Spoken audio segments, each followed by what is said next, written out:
Bien, okay. One last thing I need to do here. Screenshot, Windows projector, full screen projector. How do I do this? Okay, so for you guys, it's going to be full screen projector to the HP monitor. Okay, this should work for you guys. And test. Our audio coming in here. I don't usually use this OBS, so hopefully it'll work. And play. All right. And crap, I think we're having the same problem. Are you guys seeing me correctly, or are you having the same problem? So far, so good? Yes. Good. All yes, right, yes. let's continue. Better. Let's continue. Worst case scenario, everything is being recorded internally, so let's just go with this, see if we are lucky. All right, let's continue. Let me know if if you experienced any trouble. I'm gonna make my screen a little bit smaller again here so you can see. All right, let's continue. What I was trying to say is, can we still switch? No. Well, whatever. What I was trying to say is, I have to, okay. Sorry about this. Is that it needs a little bit more of presence. So we would compress this, but because it's an effect, I'm gonna use Omnipressor. It's a plugin that I love. It's sort of like an effects compressor type of thing. So that's what I'm gonna do. Did I use the Omnipressor somewhere? I think so. Oh, they're right there. Omnipressor. Boom. So it's this guy here. Let's tweak this.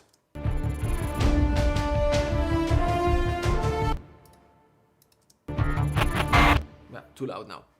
So I'm gonna bring back the amount of gain. Maybe like I'm gonna solo this. I'm gonna work on this.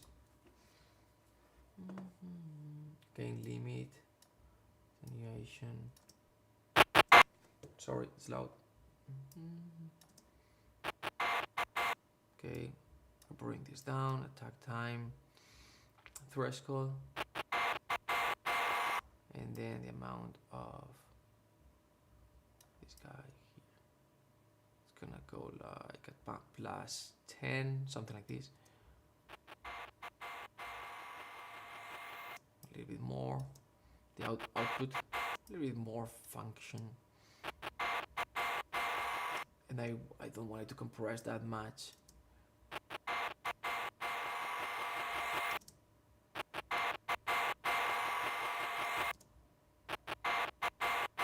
A little more. No, I don't. Yes. I'll bring down. Now in context.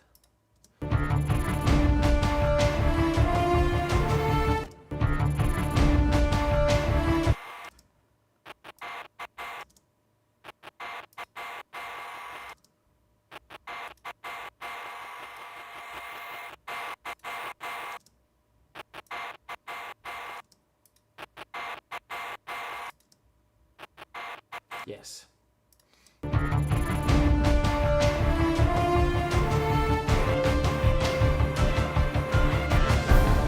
Yes, so as you can see, adds a little bit of presence here. So that was before, now after.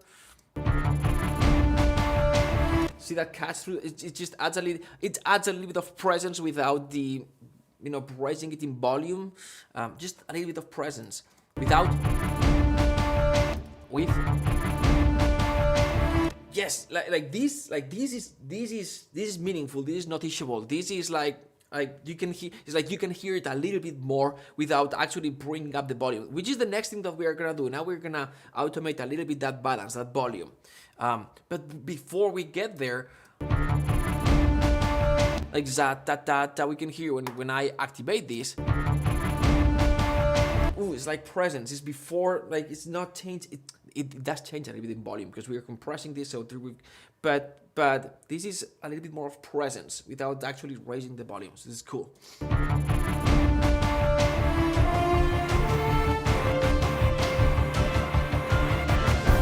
All right, so that's what we've done. We've closed it a little bit so it doesn't take as much space, especially on the sides where I want to hear the strings a little bit more clearly, so it doesn't interfere with the staccato strings.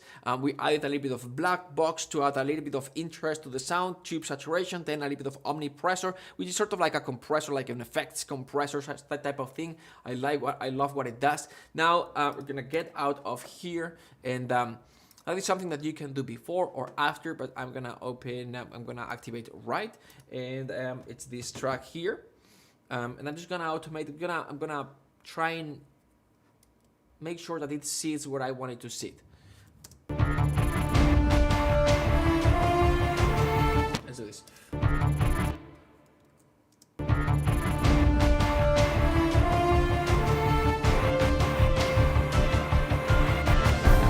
Yeah, cool. Sounds good, yeah.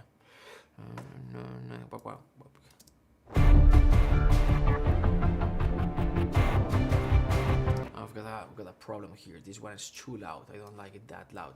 This one. Yeah, zap, pum, pum. No. This is what I think this is a composing mistake. Now it's more even. But this, I love this one. So now it's better. Look at this. Nope, I prefer it like this. It's more even. Cool. But I like this. I'd like to enhance that. I'd like to enhance this. So cool. Nice. Oops. Too much. But maybe I'll go here and then I'll drag this one here down like this. And then I'll get rid of this guy. And this, I don't need this guy. Yes. Maybe a little too much. So again. Yes. Yes, cool. That works. What else we've got here?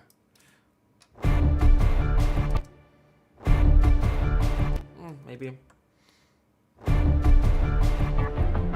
Yes. Zata.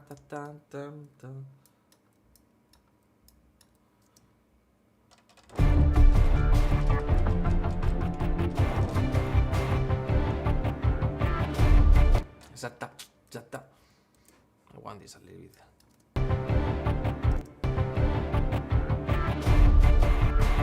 Oh, that's too loud. This part here. So maybe.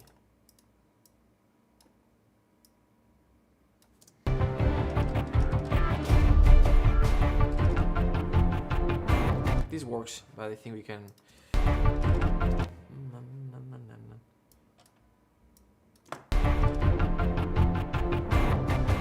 And same thing here. I think we can make these.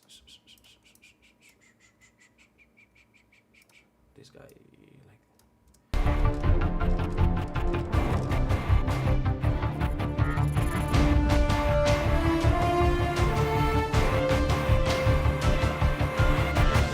Yes, now it makes more sense, more coherent with what's going on musically.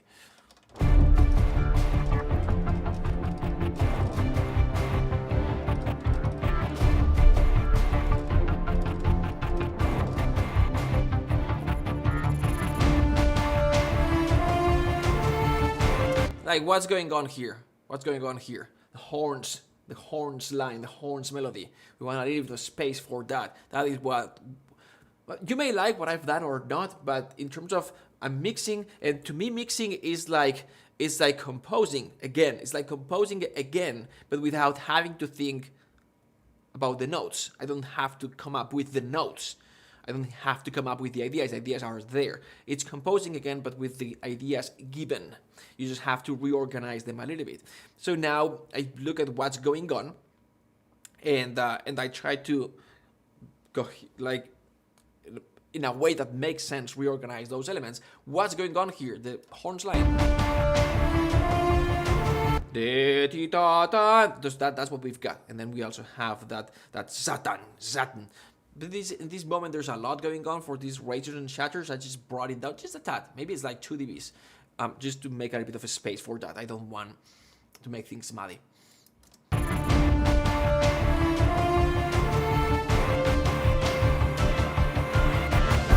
And then bring it up towards this climatic moment, going from one section to the next one. I think we're done. Yeah, one more time. But no, we are not done. Reverb. Oh man, reverb. Sorry, those who are watching the stream. I'll post the replay quickly so you can watch it on Facebook, Facebook group. But real quick, reverb.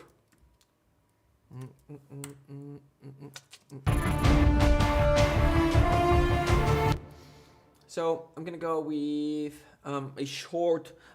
I don't want a lot of reverb here. I like the concept. I like how it's working now. We've got the orchestra. It's a little bit farther away in the mix, and then we've got this element that's super dry. Now it's too dry. It's a little bit too dry. For percussion, so far I've used 3 reverbs. I've got sort of like the hall reverb. Let me show it to you. I've got the hall reverb and the plate reverb. And now I'm gonna create another one. I'm gonna use another one for this instrument. So we've got for percussion, we've got this reverb that we're not gonna use here because the hall reverb is too long. For some percussive elements, good, but for some others, I don't want to use it. We've got this plates reverb, which I've used for cymbal swells and things like these plates. I want something short, but I still want. I'm gonna go with a plates reverb. It's gonna be shorter plates reverb. Okay, so we're gonna just see which one I like. Okay, let's go. So let's see.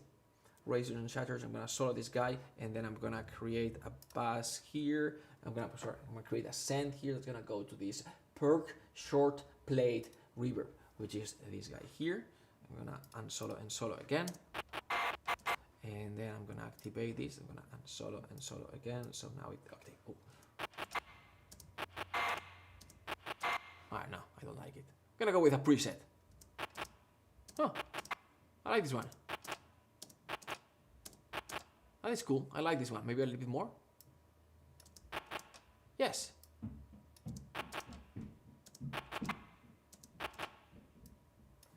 I like this one. This works. Yeah.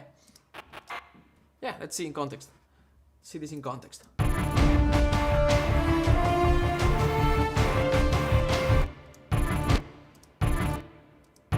Yeah, cool.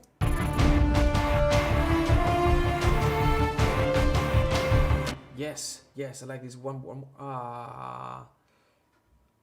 more time without. Sorry, without. With. Nice.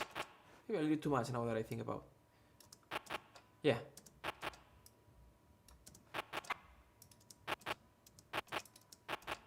Yeah. Maybe a tad too much. Minus. That's a tad too little. A bit more. Yes. Yeah.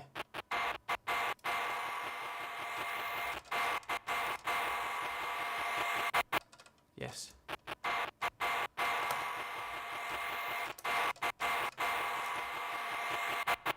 Yes. Awesome. Cool. That's just a little bit. And now in context, everything. Did I mess up with the? No. Cool.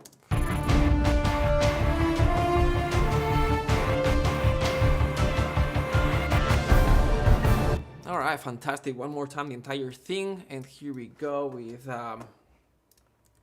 crap. No, come on, you can do this, Mark. All right, cool. With all the stuff that we have used, and this is for the. Where is this?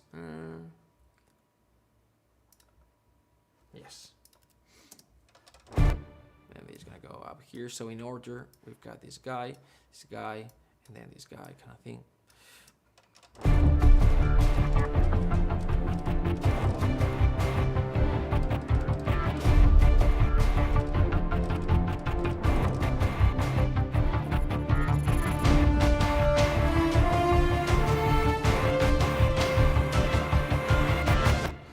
we can do is before and after. So I'm gonna mute all the inserts and reverb and pan.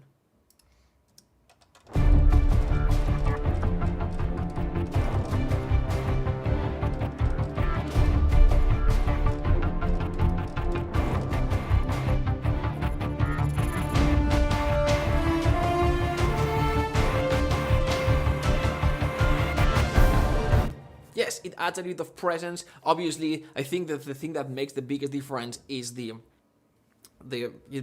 volume automation. That's what makes the biggest difference, and that's where sometimes you may want to start there. Sometimes I start there. Sometimes I start at the plugins.